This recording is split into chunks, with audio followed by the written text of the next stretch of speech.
The last thing Jesus told his disciples to do was to go everywhere and teach everyone to obey everything he asked them to do. But how? How were 11 uneducated and unsophisticated Jewish men supposed to make disciples in all the different cultures and languages of the world? They had no money, no power, no organization, and no leader. And to make matters worse, they were outcasts in their own society and religion. The disciples didn't seem to have anything, and yet they changed everything.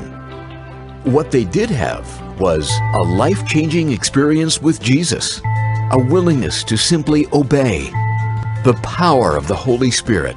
Oh yes, and lots of contacts. What we call today a social network. Here's what happened. Everything started with prayer. Then came the power of the Holy Spirit at Pentecost. After Pentecost, people visiting Jerusalem from faraway places went home and told their friends and family what God had done.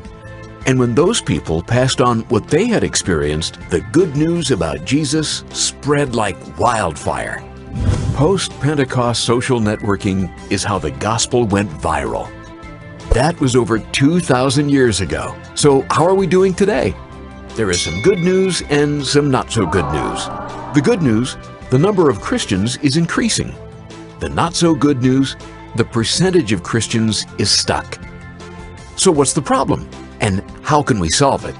The biggest issue seems to be that not all believers in Jesus are actually obedient followers of Jesus. The main job of being a disciple of Jesus is to make more disciples. But not many people are doing that today. In the first century, what created a spiritual revolution was disciples making disciples who made disciples. Dozens became hundreds, hundreds became thousands, and before too long, thousands had multiplied to millions. All because ordinary people simply obeyed what Jesus told them to do and taught those who responded to do the same. We think this is an idea whose time has come again.